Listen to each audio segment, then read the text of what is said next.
da.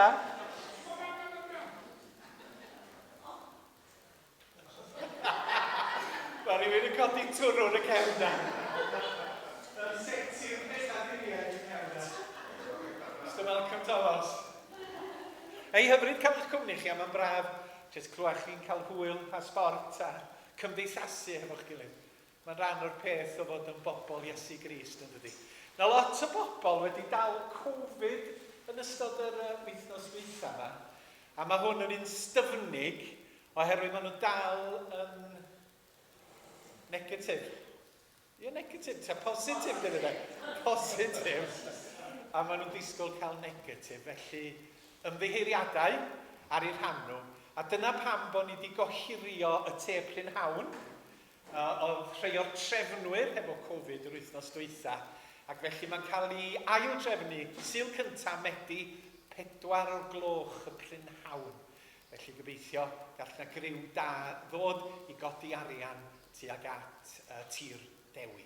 Croeso, mae'n hyfryd iawn eich gweld chi i gyd. Gawn ni ailroweddu hefo'n gilydd, cydweddio. Dad Nefol mor hyfryd wedi cael dod i daddoli di gyda'n gilydd. A da ni'n gofyn am dy fendith arna ni yma yn y neuadd hon ac hefyd ar y criw Llanllanast yn yr ail neuadd. Da ni'n gofyn y byddi di yn bendithio drwy ysbryd glân fel yn bod ni'n daddoli di yn yr arglwydd Iesu. Fel yn bod ni'n agored i waith dysbryd di wrth i ni weddio a canu a myfyrio ac agor dair. Ti sydd i gael y clod a'r mawl, ti sydd i gael y gogoniant a'r bri. A dyma wnawn ar y Sul newydd hwn wrth dy gyfarch. Da ni'n gweddio am dros yr eglwysi Cristnogol i gyd ar y Sul yma.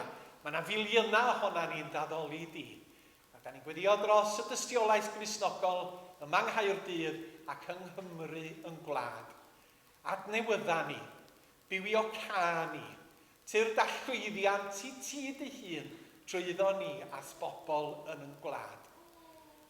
Clyw yn gweddi yn enw Iesu Grist. Amen. Da ni am ganu efo'n gilydd. Ond ei ddarllen yr adnod i ddechrau ti. Molwch yr arglwydd. Pam ywch chi'n darllen efo fi? Molwch yr arglwydd. Diolchwch i'r arglwydd. Oherwydd da yw. Ac mae'n gadael at ni beth. Pwy ar Christi gweithredoedd nerthol arglwydd. Neu godoedd i'r holl oiant. Dywch chi'n ei ganu y gan gyntaf.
da ni'n dyfoliannu ac yn dy glodfori di, y sanctau i ddyn, y dyrchafedig, y perffaith, yr hwn sydd wedi'n creu a rhoi bodolaeth, yr hwn sydd yn yn achub ni drwy'r arglwydd Iesu Grist, yr hwn sydd yn rhoi bwyd a diod ar yn byrddau a tho uwch yn penna, yr hwn sydd yn berffaith, yn llawn cariad a gras gyda'n gilydd, a ddolwn, molwn y sanctau i ddyn. Yn enw Iesu. Amen. Mae'n iawn gan un arall. Da chi gyd yn gwybod yn hynny.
Oedd wedi cyfieithu'r geiriau yna, neu fel da ni ddim yn cael ei alw fo rwan, Dr Arfon Jones. A da ni fel eglwys yn llongyfarch Arfon a'r tîm, mae'n pwysleisio hynny, fi wrthi'n ddygyn yn cyfieithu y Beibl i Gymraeg modern. Ac yn Ebenezer, da ni'n llawenhau hefo ti ac hefo'r teulu yn yr anrhydedd mae o'n ei dderbyn gan Brifysgol Bangor. Felly fe rai ni boes yn brynu yma.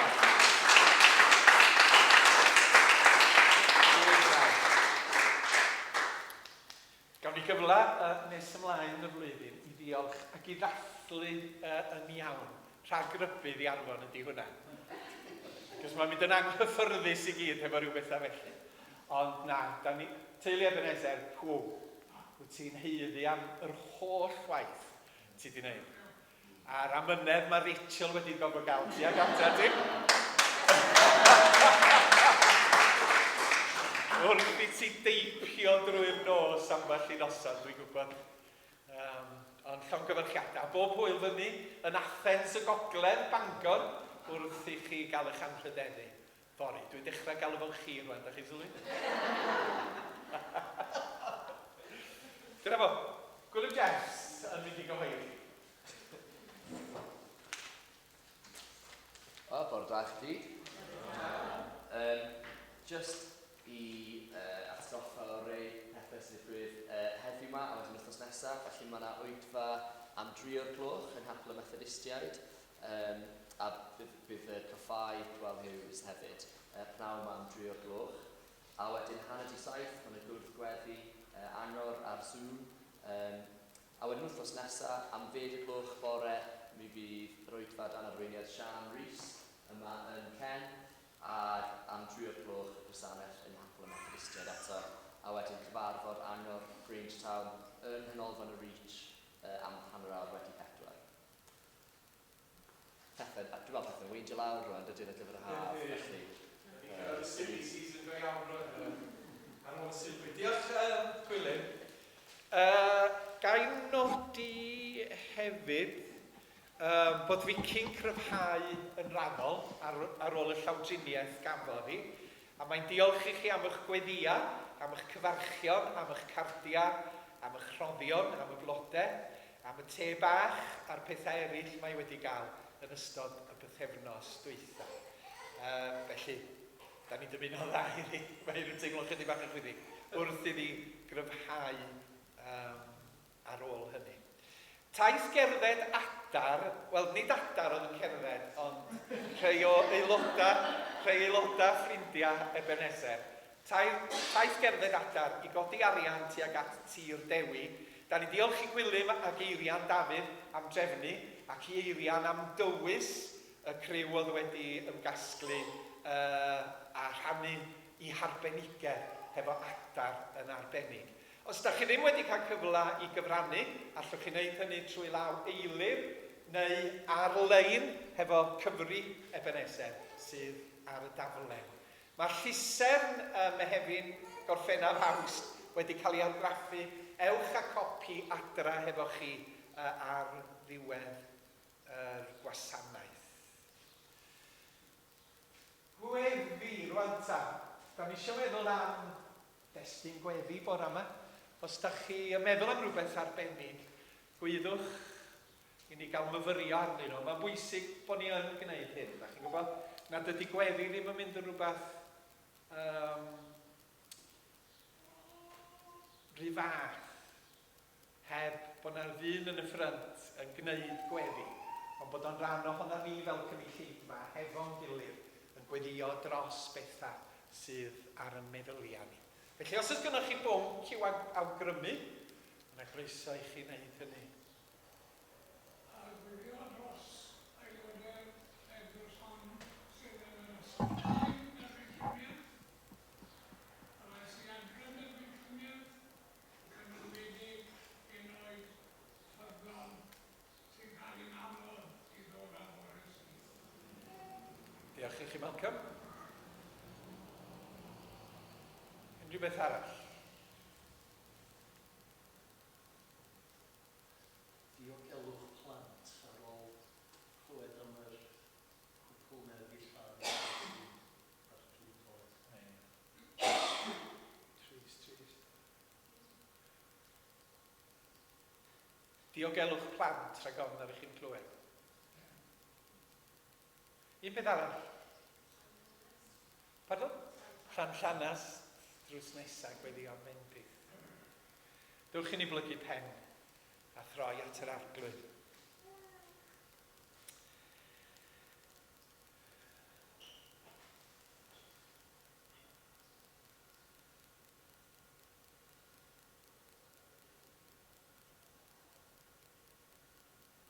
Wrth i ni blygu pen darnefol, mae yna lot o bethau ar yn meddyliau ni. Ni wedi cael cyfle i daddoli di mewn gweddi ac drwy ganeuon. A mae'r mawl yn parhau oherwydd wrth i ni addoli. Da ni sylweddoli y ffordd wyt ti yn goruwch lywodraethu dros y byd yma, dros y mudiadau dynoliaeth. A dy fod ti'n gwneud hynny mewn cariad ac mewn cyfiawnder. A da ni diolch dy fod ti wedi dangos dy hun mor eglur yn yr arglwydd Iesu Grist, yn y dyddiau hyn lle farodd wrthym ni mewn mab. Wrth fyfyrio ar Iesu Grist, da ni'n gweld y nodweddion di i fod o'n addfwyn, i fod o'n ostynedig, i fod o'n berffaith, i fod o'n gyfiawn a fod i gariad o yn mynd i'r isa. Cariad heb ffinia mewn ffordd oherwydd i fod o wedi gadael gogoniant y nefoedd a dod i'n deiar fregus doredig ni ac wedi bod yn ifydd i ti hyd angau, angau ar groes. Dyma'r cariad mwyaf rhyfedd bu erioed. A da ni'n gweld wrth edrych ar y byd ac ar y newyddion ac wrth ddilyn apps ar yn ffôn yr angen mawr sydd yn y byd ni am dy gariad, am dy ras ac am dy gyfiawnder di. Da ni'n meddwl am blant bach a phobl ddieflig yn camdrin plant, yn ei amharchu nhw, yn ei diraddio nhw, yn ei brifo nhw, yn ei andwyo nhw. A da ni'n gweddio dros y diniwed a'r rhai bach. Yn gweddio dros yr rhai hynny sydd i fod i ofalu drostyn nhw o fewn i'n cymdeithas a'n cymunedau ni, y byddi di newid calonnau pobl i sylweddoli pa mor werthfawr ydy'r rhai bach. A fod trybydd yr arglwydd Iesu yn glir yn bod ni fod i amddiffyn y plant a'r babanod arglwydd rhag drygioni y byd hwn. Da ni'n gweddio dros deulu y bychan, y gymuned estynedig sydd wedi cael ei chreithio gan yr hyn sydd wedi digwydd. Ac yn gweddio bydd goleuni dy gyfiawnder di yn newid calonnau pobl i sylweddoli mai dy garu di yn yr Iesu ydy'r ffordd i gyfiawnder yn bywyd. Da ni'n meddwl am y plant yn Llanllanast y bore yma. Yn gweddio byddan nhw'n cael hwyl a sport efo'i gilydd wrth ddysgu am yr arglwydd Iesu. Da ni diolch am y tîm sydd wedi paratoi y gweithgareddau ar eu cyfer nhw. Ac yn gweddio i'r dyfodol arglwydd y bydd teuluoedd, rhagor o deuluoedd yn dod ata ni. Ac y byddan nhw'n neilltuo amser yn gyson wrth iddyn nhw sylweddoli y pwysigrwydd i gyflwyno Iesu Grist i'r plant bach wrth iddyn nhw brifio. Oherwydd dyma'r peth gorau un y mae'r rhieni'n gallu wneud ar gyfer yn plant. Fel i bod nhw yn tyfu fyny, yn cael ei amddiffyn gan dy gariad di, yn sylweddoli fod yna gymuned o bobl sydd yn gweddio a gofalu amdanyn nhw. Felly, da ni sylweddoli pwysigrwydd yn gwaith efo Clwb Sêr ac efo Llanllanast ac ysgolion Sul ar hyd a lled Gymru mewn dyddiau o ddirwywiad mewn gwirionedd. Tyrd yn yr ysbryd ac adfywian gweithgareddau.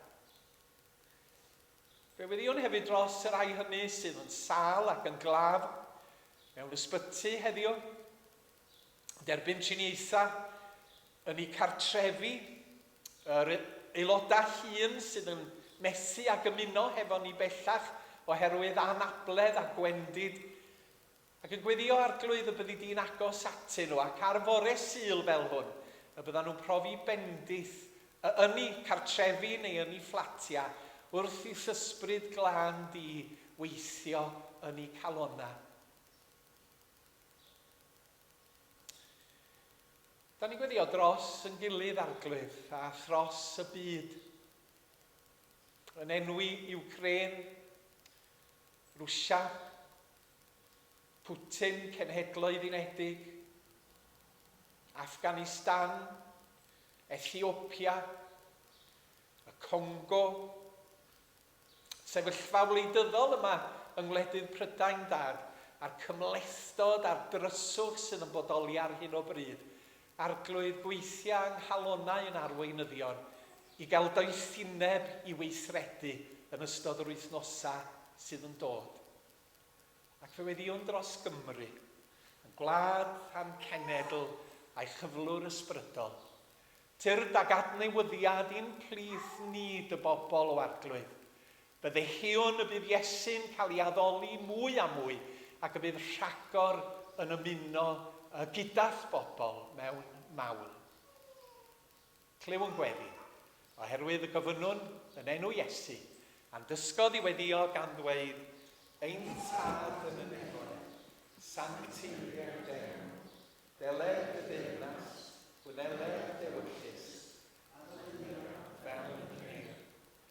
Roedd ni heddiw i bara beunyddiol, a maddau i ni ein troseddau, fel yr un ni wedi maddau i'r rhai agroseddol ni'n herbyn. A phaid â dwyn i brawd, ond gwared ni'n rhag drwg, oherwydd eiddo ti yw y deyrnas a'r gogoniant. Amen.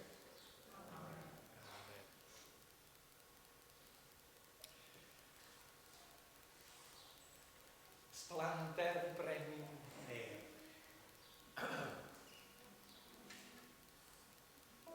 Mae hwnna'r diwedd yn symud ymlaen i mor fawr wyt ti, heb doriad rhwng y ddwy gân.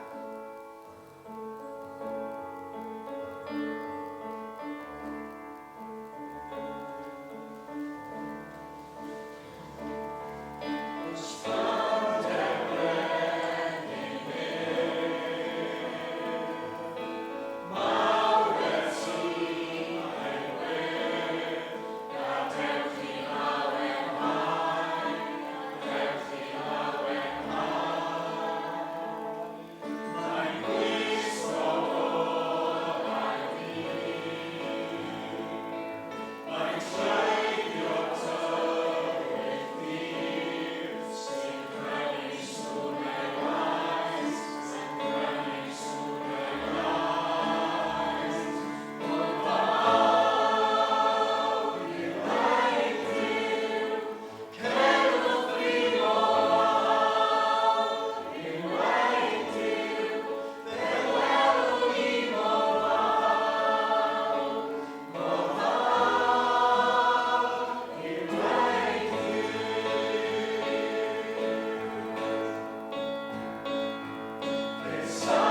thema yn yr emyna yma, y bore yma. A mae o'n cyffwrdd be fyddai'n agor yn y bregaeth. Hyrwyd, beth da ni'n mynd i wneud? 4 Sul tan mis Awst y byddai yma, os dyw a'i mynd. Mi fyddwn ni'n edrych ar 4 o'r proffwydi bach ar ddiwedd yr Hen Testament. Mae yna ddeuddag i gyd, ond da ni'n mynd i bicio mewn i weld beth yw'r prif bwysleisiadau yn hanes 4 ohonyn nhw. Oherwydd mae o mor ddiddorol pa mor berthnasol ydyn nhw i heddiw, i'n cyfnod ni, ac i'n sefyllfa economaidd a gwleidyddol ni. Da ni'n mynd i gychwyn y bore yma drwy edrych bransolwg yn unig ydi o ar Meica. A da ni am ddarllen ychydig adnodau o'r 4 pennod. Mae'n 4 pennod sydd yn llyfr Meica. A mae yna bwyslais arbennig yn y pennod olaf, 4 pennod. Felly os ewch chi ddarllen efo fi, dwi'n cofio tair sgrif yn cychwyn yn y dyfodol. Yn y dyfodol, bydd mynydd teml yr arglwydd wedi osod ben ar y mynyddoedd eraill, a godi uwch nawr y rhian. Gwledydd i gyd yn llifo yno, a llawer o bobl yn mynd yno a dweud, dewch, gadewch i ni dringo mynydd yr arglwydd, a mynd i deml Duw Jacob, iddo ddysgu ei ffyrdd i ni, a pwynau fyw fel mae e'n am i ni fyw. Achos o Sion bydd yr arweiniad yn dod, a neges yr arglwydd o Jerusalem. Bydd e'n barnu achosion rhwng y cenedloedd, ac yn setlo dadleuon rhwng gwledydd mawr pell. Byddai'n curoedd gledyddau sychau Arada, a'i gweilffyn yn grynannau Tokyo. Bydd gwledydd ddim yn ymlaen i'w gilydd, nac yn hyfforddi milwyr i fynd i'r ryfel. Bydd pawb yn eistedd dan ei wybydden a'i goeden ffigis ei hun, heb angen bod on. Mae'r arglwydd holl bwerus wedi anodd peth. Tra mae'n gwledydd o gwmpas yn dilyn ei ddiwiau ei hunain, byddwn ni yn dilyn yr arglwydd ein Duw am byth y thydd. Pobl yw ofyn nhw gynnau, yn mynd adre o'n ddeithglyd. Bryd hynny, meddai'r arglwydd, byddai'n galw yn rhaid glof, ac yn casglu'r rhai sydd ar chwal, a rhai nes i ei hanafu. Rhaid glof fydd y cnewyrchyn sydd ar ôl, a bydd y rhai i ar chwal yn troi'n genedl gref. Bydd yr arglwydd yn grenin arnyn nhw, a gynnydd Seion o hyn allan ac am byth. A byddwn i gyd yn tŵr i wylio'r rhai, sef dinas geiro'r pobl Seion, yn cael y safle anrhydeddus yn ôl. Bydd y deyrnas yn perthyn i Jerusalem. Rwan, da ni am fynd ar ôl Meica y bore Sul yma. Yn y 4 pennod, mae yna nifer o bwysleisiadau. Fe ddeuwn ni at y bwyslais yn y 4 pennod, lle mae'n sôn am deyrnas newydd, pan mae'r Meseia wedi dod. A'r deyrnas yma'n gweddnewid y byd, ac yn gweddnewid pobl yn ei hagwedd tuag at Dduw a tuag at ei cyd-ddynion.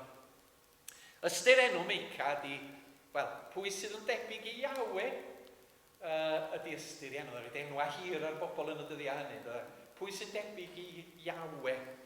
A mi oedd o yn proffwydo yn hirnasiad 3 brenin, sef Jotham, Ahas, y brenin drwg, a Hesekeia.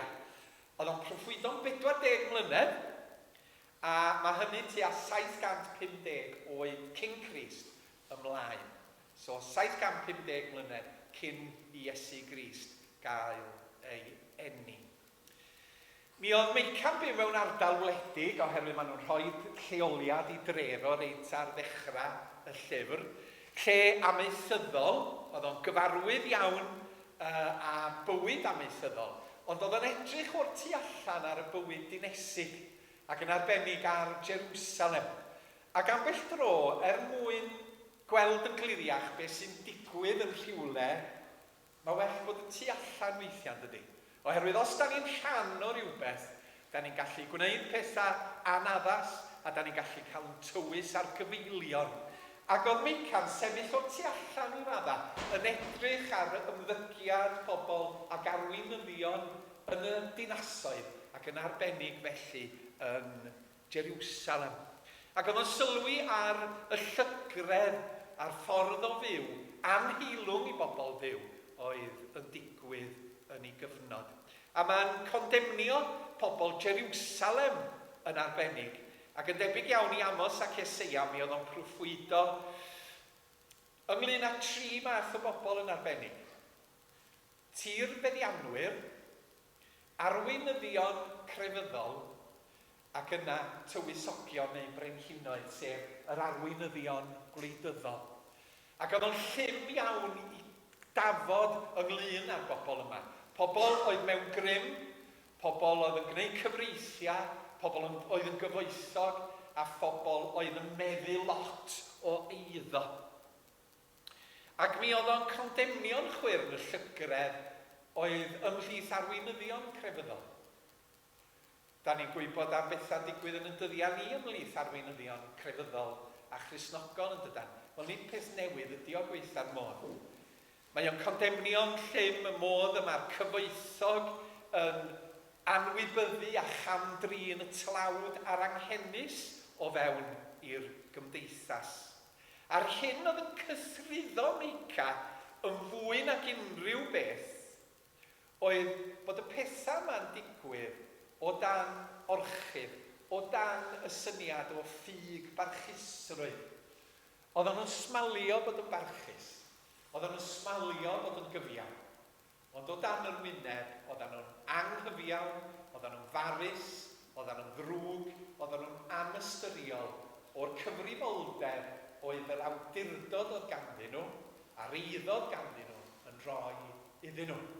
Oherwydd hefo awdurdod mae yna gyfrifoldeb, hefo cyfoeth mae yna gyfrifoldeb, a problem oesol ydy'r ffaith bod pobl rymus a'r pobl gyfoethog ddim yn meddwl i bod nhw'n atebol i neb.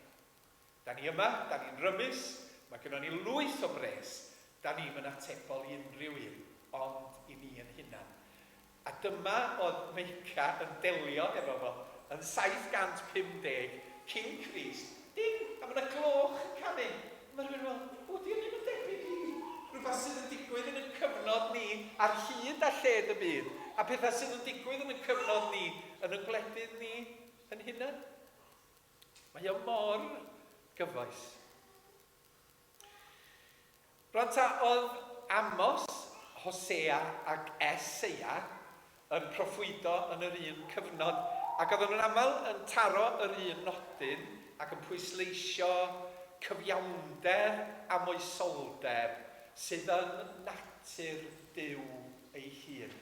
Da ni wedi bod yn canu bore yma am fawredd Duw, ysblander brenin nef. Ac mae oedd Meica'n tynnu sylw y bobl oedd yn gwrando arno fo at fawredd a chyfiawnder Duw. A'r ddadl sydd ganddo fo yn ei lyfr ydy, os ydy Duw yn gyfiawn, ac os da ni'n credu yn yw, da ni hefyd i fod yn gyfiawn. Hynny yw, mae natur Duw i effeithio'n llwyr ar natur i bobl ei hun. Yn union fel da ni fel Cristnogion i fod yn debyg i Iesu Grist. Os da ni ddim yn debyg i Iesu Grist, mae hynny'n tanseilio'n ffydd ni ac yn bwrw amheuaeth os yda ni'n bobl Iesu Grist.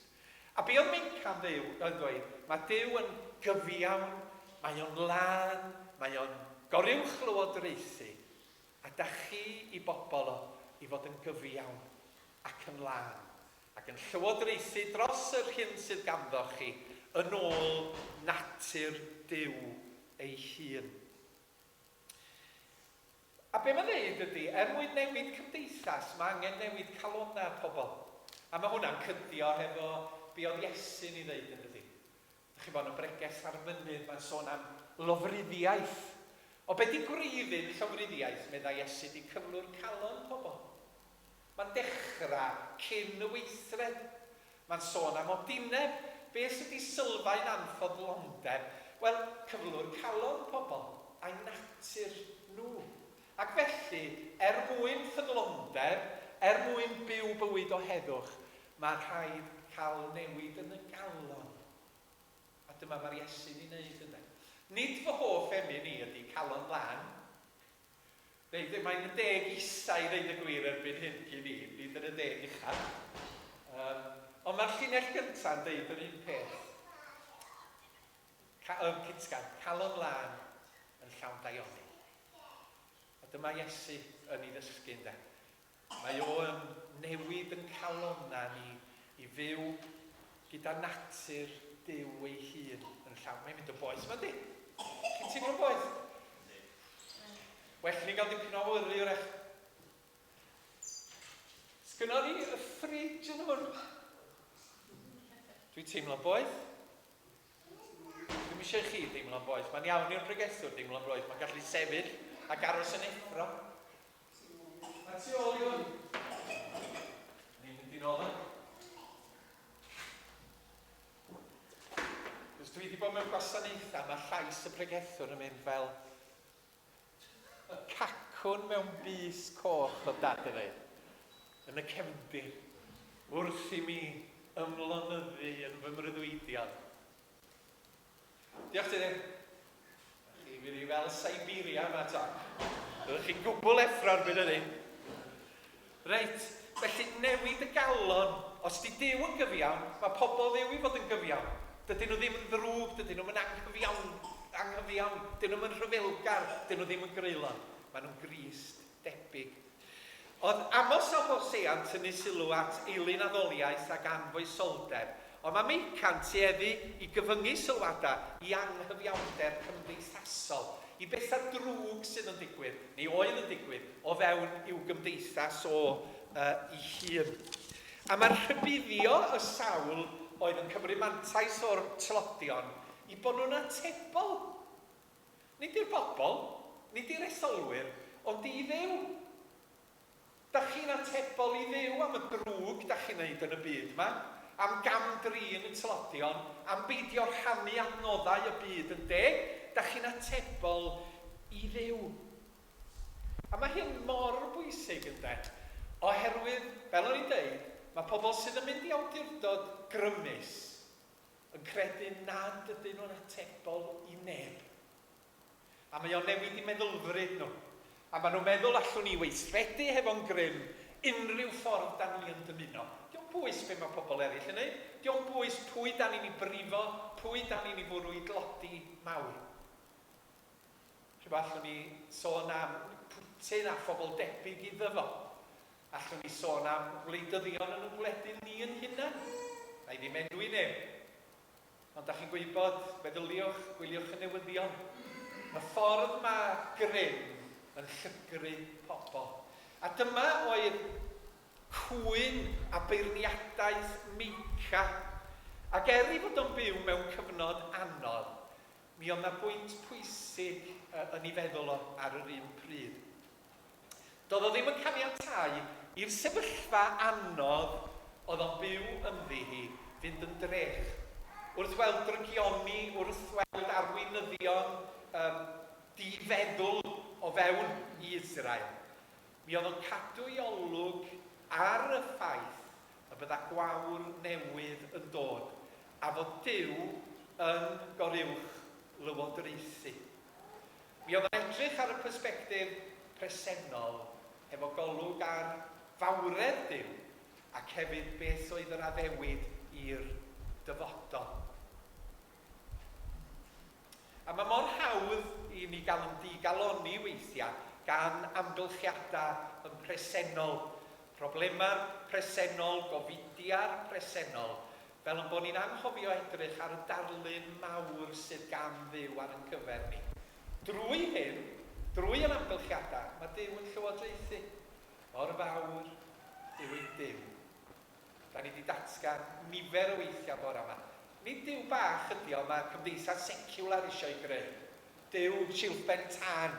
Ond Duw yn creuwr mawr, grymus, pwerus, perffaith a chyfiawn.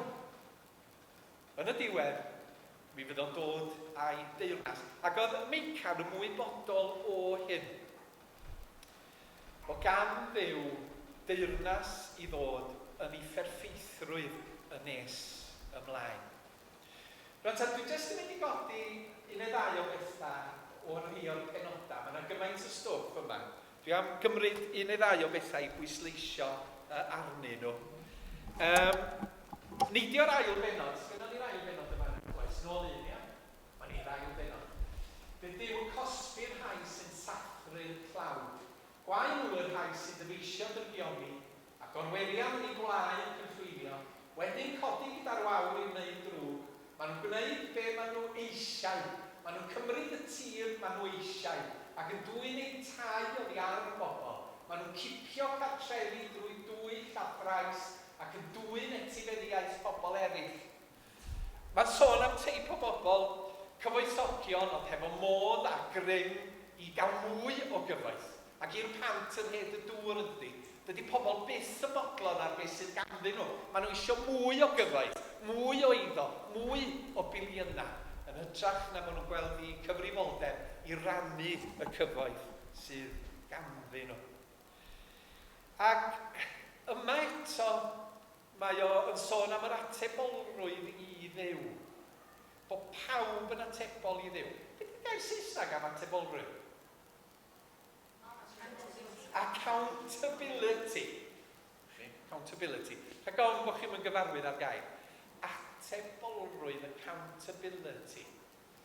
Ac os mae bod heb atebolrwydd yn beth peryglus yn dydi.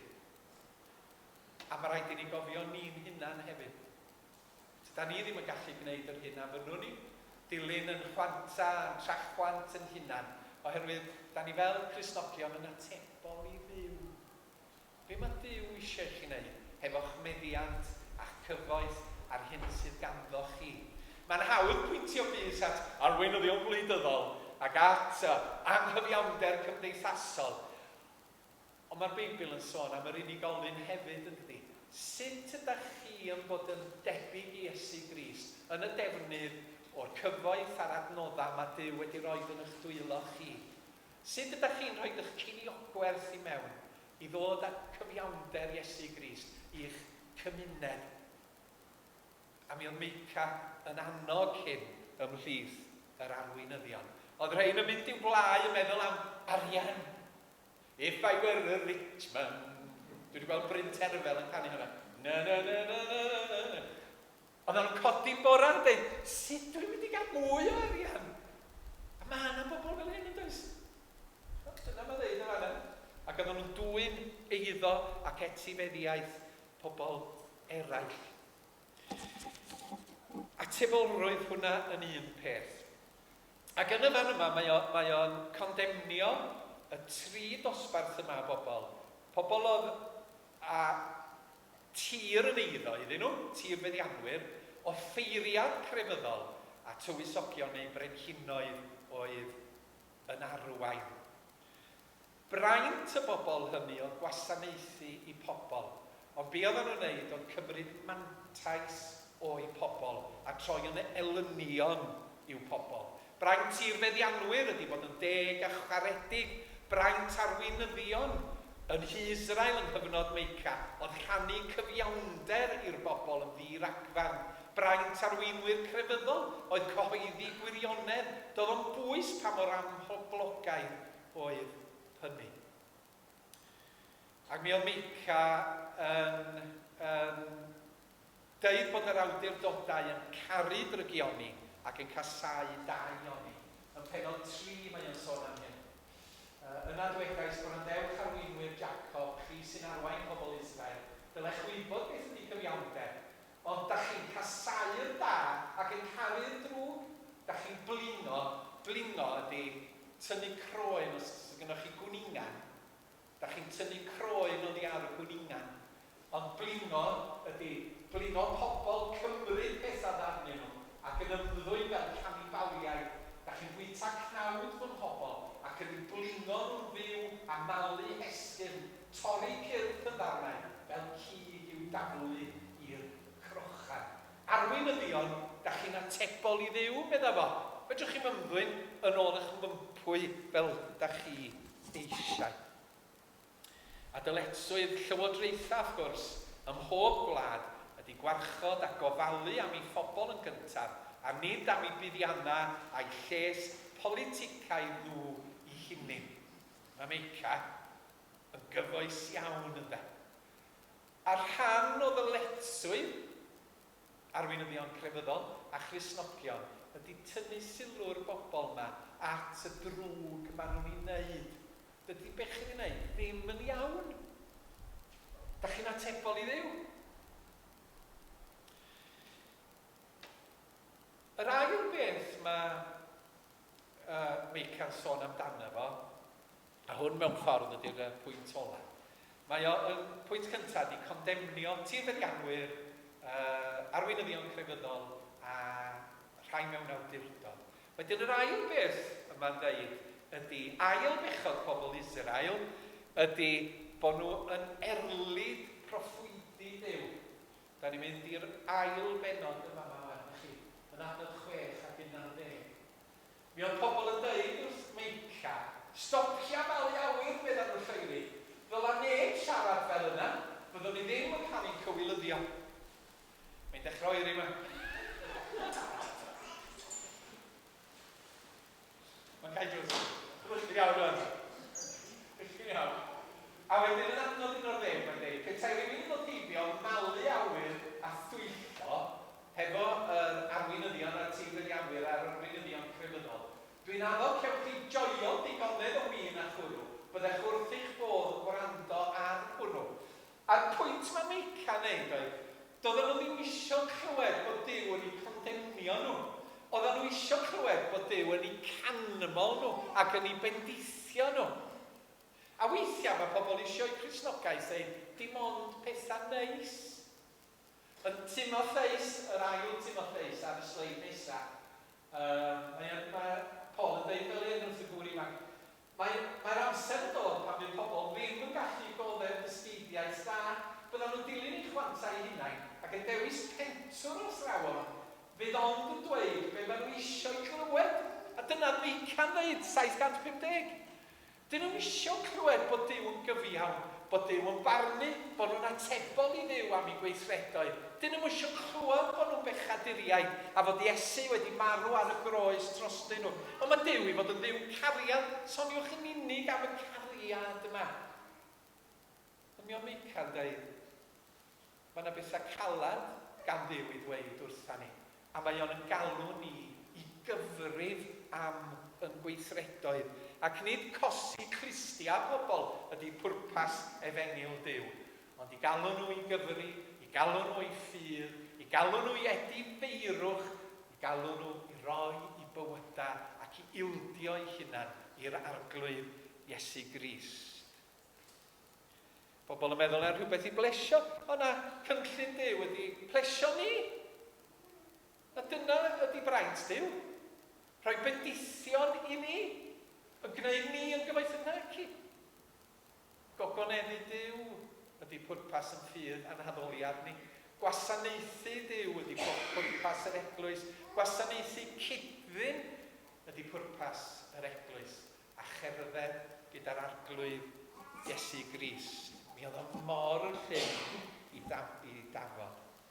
Ac yna yn y bedwaredd benod, y penod ola, mae Meica'n cael gweledigaeth o'r dyddiau olaf pan y bydda'r Meseia yn dod, pan bydda Iesu Grist yn dod i'r byd, ac y bydda y datguddiad yn y Meseia yn newid agwedd pobl drwy newid i calonna nhw tuag at Dduw a tuag at ei gilydd. A dyma'r bedwar adnod gyntaf o'r bedwaredd benod.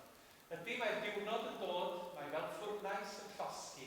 Bydd yr holl rei heiffig yn gwneud drwg yn cael ei llosgi fel bonion gwell ar y diwrnod sy'n dod. Bydd yr arglwydd holl gwerus. Byddan nhw'n llosgi nilw, nes bydd dim gwreiddyn a changen ar ôl. Sôn am buron y fan yna. Ond bydd hael cyfiawnder yn gwawrio arnoch chi sydd yn marchu, a'i achad yn ei beldra. Byddwch yn mynd allan yn neidio fel ffo wedi ollwng yn ffydd. Byddwch yn sathru drwy diwrnod y byddai ni'n gweithredu. Ac yn y fan yma, mae sôn am hael cyfiawnder sydd yn cael ei ystyried yn broffwydoliaeth am Iesu Grist golini'r dibig. Gyfyd hael cyfiawnder a iachawdwriaeth yn iesgyn. Ydy Beibl William Morgan. Yn yr 80au, mi oedd Steddfod yr Urdd yn Bethesda. A nath na arlunydd wneud llun o Dyffryn Ogwen sy'n mynd lawr o Cwm Idwal nat Ffrancon i Bethesda ac i Fangor. A be oedd yn drawiadol yn y llun oedd na gymyla fel sy'n aml yn fanna. Ond mi oedd y cymyla'n hollti ac mi oedd peledrau'r haul yn dod trwodd ac yn taro yn erbyn ochr Dyffryn Ogwen. A ffermdy yn cael ei oleuo ym peledrau'r haul. A dwi'n credu na darlun fel hyn sydd gan Meica yn y fan yma. Fe gyfyd hael cyfiawnder, a beth i Beibl.net, cyfiawnder gwawrio arnoch chi sydd ym mhachu a iachad yn ei beledra. Dyma ddarlun o Iesu Grist, o deyrnas Duw, o newyddion da yr Efengyl Gristnogol. Mae'n llewyrchu ar yn byd ni yn yr arglwydd Iesu, ac yn dod â iechyd a'ch iachad, gan newid calonau unigolion, a dod â chyfiawnder i'n byd. Felly, wrth i ni weld yn frysiodd iawn llyfr Meica, da ni sylweddoli pa mor berthnasol. Dyma her i chi, ar ôl i chi mynd adra, cyn i chi gael cinio, paned y goffi wan. 4 pennod sy'n yna, neitho mo'n cymryd chydig o munudau. Darllenwch trwy lyfr y proffwyd Meica, i weld beth da chi'n weld yn y llyfr bach yma. Mwyn i enw. Amen. A da ni'n mynd nôl at fawrau. Titus Lewis bu ar geiriau mawr oedd Crist yn rhagwyddoldeb, mawr yn gwisgo natur dyn.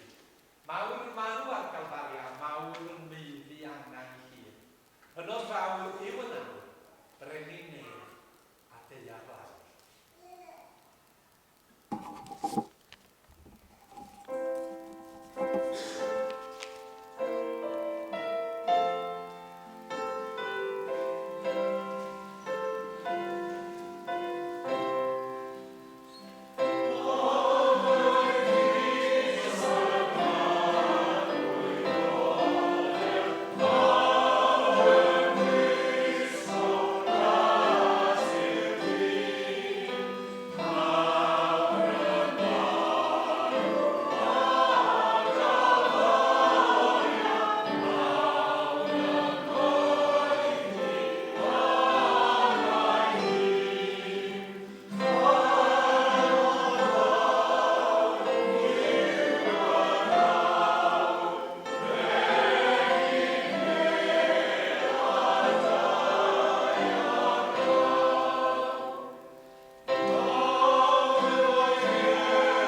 eistedd am yna bore yma. Diolch i Tudur am yr help efo'r dechnoleg.